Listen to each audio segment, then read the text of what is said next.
नमस्कार किसान दोस्तों, स्वागत है आपका मेरे YouTube चैनल आज का किसान पर एक नई वीडियो के साथ। और आज का जो वीडियो है वो हमारा सोयाबीन की फसल के ऊपर है कि हमको खेत जो है किस प्रकार से तैयार करना है, और इसमें दो प्रकार के मेन जो मैं खाद है वो भी बताऊंगा। और बहुत सारे किसान भाई हर्बिसाइड का भी प्रयोग करते हैं, खरपतवारनाशक दवाई का, तो उसके क्या नुकसान है तो इसके बारे में भी बताऊँगा। क्या हमारी अगली फसल को भी थोड़ा नुकसान देखने को मिलता है तो उसके बारे में भी जानकारी मैं दूँगा।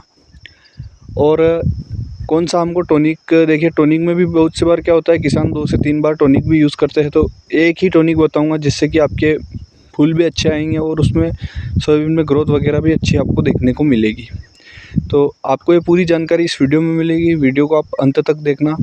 और जो भी किसान भाई चैनल पर नए हैं, वीडियो देख रहे हैं, तो उनसे निवेदन है कि चैनल को ज़रूर सब्सक्राइब कर ले, साथ में नोटिफिकेशन को ऑल पे कर दे ताकि चैनल से जुड़ी आपको कोई भी वीडियो की जानकारी का नोटिफिकेशन आपको जल्दी मिल जाएगा।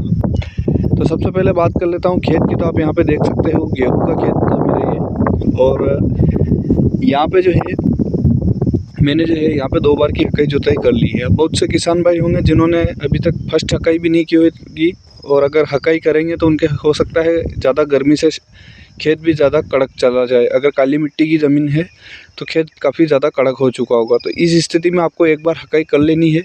और दूसरी हकाई आपको कब करनी है, जब अगर आपके एक बार का पानी गिर जाए थोड़ा बहुत, उसके बाद आपको दूसरी हकाई कर देनी है। तो आपको जो है 2 बार की हकाई कर लेनी है।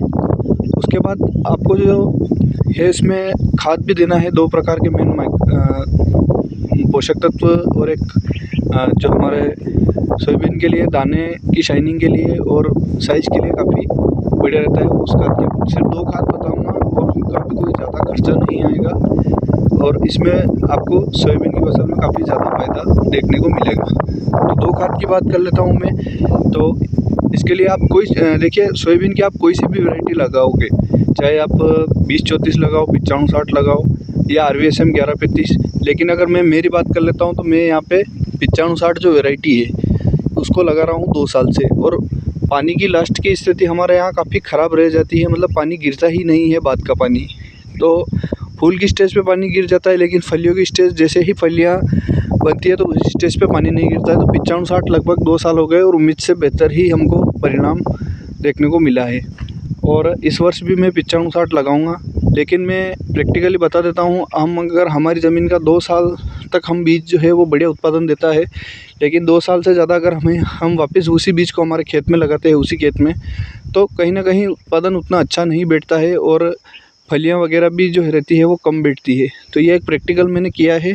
और 2 साल के बाद मैं तो जो है बीज को चाहे वैरायटी वही रखता हूँ, जैसे 95-60 ही रखूँगा, जैसे 2 साल से मैंने लगाई है, मेरे घर का बीज ही लगाया। लेकिन इस वर्ष में है बीज जो है दूसरी साइड से लाऊंगा और लगाऊंगा। तो ये मैंने एक प्रैक्टिकल किया है, और इस बारे में मैं आपको बता रहा हूँ। आप कोई सी भी वैरायटी लगाओ, सबसे पहले ज़रूरी है बीज उपचार। देखिए बीज उपचार इसलिए ज़रूरी है, मान लीजिए अगर आपकी सोयाबीन 80% अगर उसमें अंकुरण क्षमता है, तो बीज उपचार से 10 से 15% और उसकी अंकुरण क्षमता बढ़ जाती है।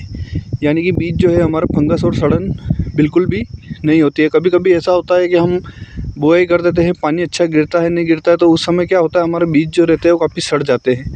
तो बीज उपचार से आपको वो समस्या देखने को नहीं मिलेगी। तो बीज उपचार करना ज़रूरी है। बीज उपचार के लिए आप बहुत सारे मार्केट में फंगीसाइड और इंसेक्टिसाइड अवेलेबल है, अलग अलग भी आते हैं, और दोनों का मिक्स कॉम्बिनेशन भी आता है। तो आपको जो ठीक लगे वो आप ले लेना, लेकिन आपको बीज उपचार ज़रूर करना है। तो इसके फ़ायदे ये है कि मान लीजिए मौसम कभी बारिश हुई नहीं हुई और कभी, तो हमारा बीज जो है वो एकदम से सड़ता नहीं है, गलता नहीं है। ये उसका फ़ायदा रहता है बीज उपचार का। अब यहाँ पे आपको 2 खाद मैं बता देता हूँ। 2 खाद आपको जो है, जब भी आपके खेत 2 बार की आपने हकाई जुताई कर ली है, तो उसके बाद आप जब भी बुआई करो उससे आपको आगे आगे छिड़क देना है, या आप खेत में छिड़कने के बाद बुआई कर सकते हो। अगर आपको लगता है कि आपके खेत में नमी है, अच्छी नमी है, बारिश हो चुकी है, और उसके बाद आप बुआई करना चाहते हैं, तो उसको आप पहले खेत में छिड़काव कर लें, उसके बाद आप बुआई कर दें सीड ड्रिल से।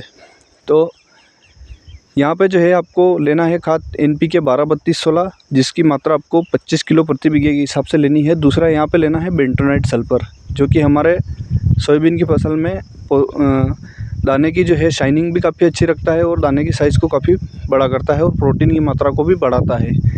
तो आपको जो है ये 2 प्रकार के लेना है। और सल्फ़र का फ़ायदा ये भी रहता है, अगर पौधे में सल्फ़र रहेगा तो अत्यधिक अगर तापमान में मान लीजिए अगर बारिश नहीं होती है तो हमारा पौधा जो है वो जल्दी से एकदम उसमें पीला वगैरह नहीं पड़ता है, कमज़ोर स्थिति में नहीं रहता है।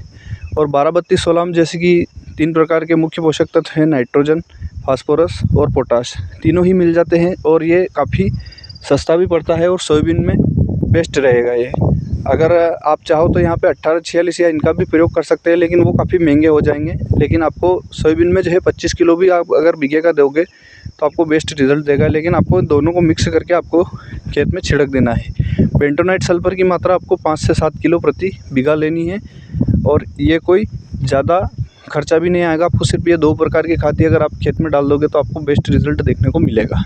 अब आपके यहाँ पे कन्फ्यूज़न ये रहता है कि हम खरपतवार नाशक दवाई का भी बहुत सारे किसान भाई जैसे कि इमिजाथाइपर प्लस पेंडामेथिलिन कॉम्बिनेशन आता है, तो उसको कब आपको मतलब सोयाबीन की फसल में देते हैं। जैसे 3 दिन की हो जाती है या बुआई करने के 3 दिन बाद छिड़काव करते हैं। बहुत सारे किसान भाई खाद में मिला के भी छिड़कते हैं इसको। तो देखिए इसका फ़ायदा तो काफ़ी शानदार रहता है। मैंने खुद ने इसका प्रयोग किया है। लगभग 30 से 40 दिन तक हमारे खरपतवार उगने नहीं देता है, लेकिन यह कहीं ना कहीं अंकुरण क्षमता को भी थोड़ा कम करता है सोयाबीन की फसल में। दूसरा, यहाँ पे अगर हम यहाँ पे मान लीजिए 20 दिन की हमारा अगर सोयाबीन होती है, उस समय भी बहुत सारे खरपतवार नाशक दवाई का प्रयोग करते हैं, तो वो भी करते हैं बहुत सारे किसान भाई। तो उस समय क्या करना है आपको, अगर आपने खरपतवार नाशक दवाई 20 दिन की हो चुकी है, ये तो जल्दी वाला है, इमिजा वाला बहुत सारे बाद में भी करते हैं, 20-25 दिन की हो जाती है तो उसमें भी खरपतवार नाशक दवाई का प्रयोग करते हैं। क्योंकि जब पानी अगर हद से ज़्यादा गिरता है, 20-25 दिन तक अगर खेतों में नमी रहेगी और पानी गिरता रहेगा तो हमारे टिलर के खुरपे वगैरह नहीं चल सकते हैं। तो उस स्थिति में जो है यहाँ पे जो है खरपतवार नाशक दवाई का प्रयोग करते हैं। तो आपको ये याद रखना है, जहाँ भी आप लहसुन की या औषधि फसल लगाने वाले हो, जैसे कि किनोवा हुआ, अकरकरा हुआ या अमेरिकन कुसुम बोलते हैं, वो इस प्रकार की अगर औषधि फसलें लगाने वाले हैं आप वहाँ पे, तो आप जो है मेरे हिसाब से आप अवॉइड करें, मतलब कि खरपतवार नाशक दवाई को वहाँ ना छिड़किए।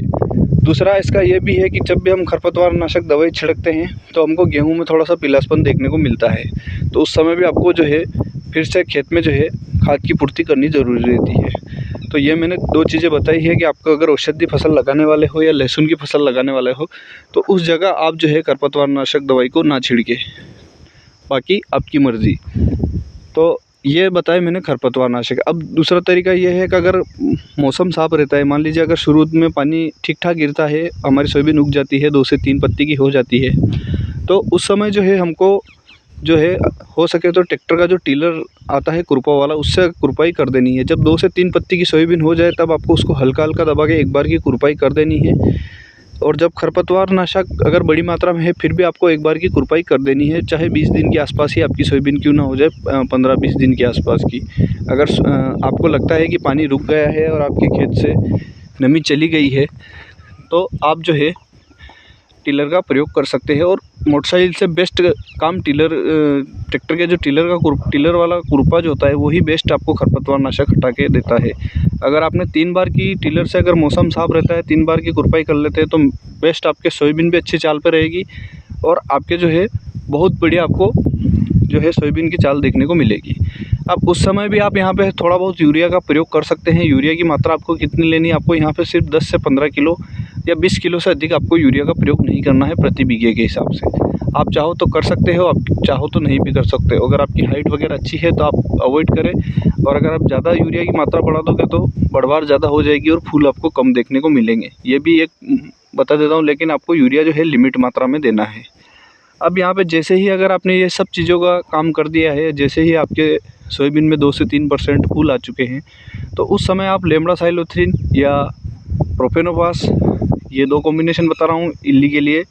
इसके साथ अगर आप दूसरा लेना चाहो तो क्विनोलफॉस भी ले सकते हैं, लेम्डासाइलोथ्रिन भी ले सकते हैं, या फिर आप इसके साथ अलग से जाना चाहो तो आप लेम्डासाइलोथ्रिन या इमामेक्टिन भी ले सकते हैं, या प्रोफेनोफास प्लस इमामेक्टिन भी क्रॉस में डाल सकते हैं। मैं तो देखिए हर वर्ष 2 स्प्रे करता हूँ मेरी सोयाबीन की फसल में, तो जब फूल 5 से 10% आपकी सोयाबीन में दिखने लग जाए तब आपको यहाँ पे एक जो टॉनिक आता है बेस्ट रहता है, वो हाइट भी देता है और पौधे में और फलियों की फूल की संख्या भी अधिक करता है।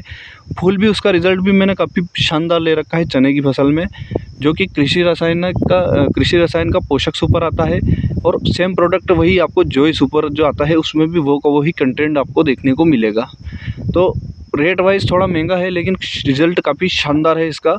और इसके साथ जो है आप कोई सा भी एक फंगीसाइड कार्बेंडाज़ाइम मिनकोजेब ले सकते हैं। अगर आपको लगता है कि आपके फंगस की शिकायत है तो ले सकते हैं, लेकिन मैं तो कोई ज़्यादा इतना फंगीसाइड का प्रयोग नहीं करता हूँ फर्स्ट बार में। तो ये बताई है मैंने। और इसके साथ आपको एक सिलिकॉन चिप को लेना ज़रूरी है। और आप यहाँ पे चाहो तो 005234 भी यहाँ पे ले सकते हो। आपको उसका डोज जो है लगभग 300 ग्राम प्रति बीघे के हिसाब से NPK घुलनशील खाद आता है, उसका भी आप यहाँ पे प्रयोग कर सकते हैं इसके साथ। तो मेरे हिसाब से तो आप या तो पोषक सुपर और इल्ली का और चिपको का प्रयोग करें, बेस्ट है। कम बजट में बेस्ट आपको रिज़ल्ट देखने को मिलेगा। और आप चाहो तो फंगीसाइड में यहाँ पे कार्बेंडाज़ाइम मिनकोजेब भी यहाँ पे आप ले सकते हो, या इसके साथ आप चाहो तो अलग से फंगीसाइड आता है जो कि टिल्ट आता है, उसका भी आप यहाँ पे प्रयोग कर सकते हैं। जो कि प्रोपिकोनाज़ोल आता है वो भी आप यहाँ पे ले सकते हैं। 2 प्रकार के फंगीसाइड है, इनमें से आप कोई सा भी ले सकते हो। अब यहाँ पे जैसे ही आपकी फसल अगर फलियों की स्टेज में आ जाती है, फिर उसके बाद और फलियाँ बनने लग जाती है, लेकिन फलियों में क्या होता है, मेन फलियों में दिक्कत आती है क्योंकि फलियों में इल्ली काफ़ी उस टाइम ज़्यादा लगती है। तो उस समय जो है मैं यहाँ पे सजेस्ट करूँगा आप हो सके तो सिर्फ़ और सिर्फ इल्ली की दवाई का प्रयोग करें। क्योंकि बहुत सारे किसान भाई क्या करते हैं कि वो जानते नहीं है, वो बार बार टॉनिक का प्रयोग करते हैं। लेकिन हमारे जो सोयाबीन की फसल रहती है मेनली उसका काम वही टॉनिक, उसी समय जब ज़्यादा अगर आपको फूल या फलियाँ चाहिए तो जब 5 से 10% फूल हो जाते हैं उसी समय टॉनिक काम करता है।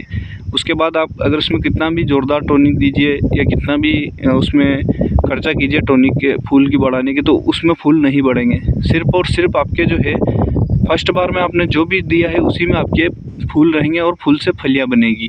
तो आपकी अगर फलियों की स्टेज शुरू हो जाती है तो उस समय आपको क्या करना है, उस समय आपको जो है NPK, एक तो आपको इंसेक्टिसाइड लेना है यानी कि इल्ली की दवाई लेना है। इल्ली की दवाई आप हो सके तो यहाँ पे कोराजन या अम्प्लीगो या जो भी हाई पावर दवा आती है उसका आपको यहाँ पे प्रयोग करना है। और उसके साथ आपको जो है 0050 यहाँ पे लेना है, जो कि NPK 0050 यानी कि पोटेशियम सल्फेट होता है, उसको आपको प्रयोग करना है। उससे ये रहेगा कि आपकी फलियाँ भी अच्छी भरेगी और उसमें दाना भी अच्छा बड़ा बनेगा, बोल्ड दाना बनेगा और शाइनिंग भी काफ़ी अच्छी रहेगी सल्फर के कारण। अब यहाँ पे आप चाहो तो उस समय अगर आपको लगता है तो यहाँ पे मैं एक ही फंगीसाइड का सजेस्ट करूँगा, वो आता है स्वाधीन का एक्सेल, जिसमें कि आप इसका कंटेंट देख लीजिए। कंटेंट उसमें आता है टेबुकोनाज़ोल 10%, सल्फ़र 65%, और वो हर साल में दूसरी बार वही डालता हूँ। काफ़ी शानदार उसका रिज़ल्ट देखने को मिलता है। और इसके साथ मैं सिलिकॉन चिप को डाल देता हूँ। सिर्फ ये 3 चीज़ें डालता हूँ, 2 बार का स्प्रे करता हूँ। अगर आपको इतने में, अगर आपकी सोयाबीन की फसल में अगर आपने कोई दूसरी वैरायटी लगाई है, टाइम ज़्यादा लगता है, तो आप 3 स्प्रे भी कर सकते हो। लेकिन आपको अलग अलग कॉम्बिनेशन यहाँ पे लेना है। मान लीजिए आपने दूसरी बार में अगर कोराजन का स्प्रे किया है तो तीसरी बार में आप अम्प्लीगो ले सकते हैं, या आपने पहले अम्प्लीगो का स्प्रे कर लिया है तो आप यहाँ पे कोराजन ले सकते हैं, या फेम वगैरह का स्प्रे कर दिया है तो आप अलग अलग स्प्रे कर सकते हैं। बाकी आप जो भी दवाई ले दुकानदार से बढ़िया ले। और कुछ सावधानियाँ भी आपको रखनी है, जैसे कि अगर कुछ सावधानियाँ भी रखनी है। एक सावधानी ये रखनी है, जब भी आप खाद ले तो आप खाद देख के ले, ओरिजिनल खाद ले। खाद कहीं बंधा हुआ तो नहीं है या पुराना एक्सपायर खाद तो नहीं है। क्योंकि थोड़ी सी क्या होता है कि जब भी सीज़न आती है, अब तो मार्केट में ऐसा हो चुका है कि जब भी सीज़न आती है तब काला बाज़ारी स्टार्ट हो जाती है, खाद वगैरह मिलता नहीं है और ब्लैक में काफ़ी महंगा देते हैं। कहीं पे मिल जाता है तो काफ़ी महंगा खाद देते हैं, तो किसान भाई इस हिसाब से भी काफ़ी ज़्यादा परेशान रहते हैं। और DAP क्यों हमारे ज़मीन में ज़रूरी, क्योंकि जो भी उत्पादन रहता है वो हमारे NPK और DAP के ऊपर ही निर्भर करता है। खासकर कि NPK खाद के ऊपर, यानी कि नाइट्रोजन, फास्फोरस और पोटाशियम मुख्य पोषक तत्वों के ऊपर ही डिपेंड करता है। अगर हमारे खेत में ये चीज़ नहीं होगी तो कोई सी भी फसल लगा लो, उत्पादन अच्छा नहीं देखने को मिलेगा। तो ये थोड़ी सी मैंने जानकारी थी। अगर जानकारी आपको पसंद आई हो तो प्लीज़ वीडियो को लाइक करिएगा, और चैनल को नए किसान भाई हो तो सब्सक्राइब करना, वीडियो और चैनल को ज़्यादा से ज़्यादा शेयर करना, और आपके किसान भाई के चैनल को ज़्यादा से ज़्यादा सपोर्ट करना। हो सकता है मैं थंबनेल वगैरह नहीं डालता हूँ, लेकिन मेरे को इतना एडिटिंग करने का काम नहीं आता है। अभी मोबाइल में मेरे को इतना एडिटिंग वगैरह नहीं आता है। और जो भी मैंने पहले के वीडियो अगर एडिट किए होंगे तो वो मैंने नहीं किए थे, मैंने किसी दूसरे मेरे मिलने वाले से करवाए थे। तो हो सके तो चैनल को ज़्यादा से ज़्यादा सपोर्ट करना, ये आपको जानकारी थी। और ऐसी ही जानकारी आपको फर्स्ट ऊटी जो लहसुन है उसके ऊपर वीडियो में जल्दी लाऊंगा। तो प्लीज़ कमेंट में बता देना आप कि फर्स्ट ऊटी के ऊपर जो है पूरा डेली थोड़ा सा वीडियो लंबा ज़रूर बनेगा, जैसे कि सोयाबीन के ऊपर बनाया है तो उसके ऊपर भी पूरा वीडियो मैं बनाऊँगा और उसके ऊपर पूरी जानकारी दूँगा। तो कमेंट करना कि क्या मैं इसके ऊपर वीडियो बनाऊँ या नहीं बनाऊँ। धन्यवाद। जय जवान, जय किसान, जय हिंद, जय भारत।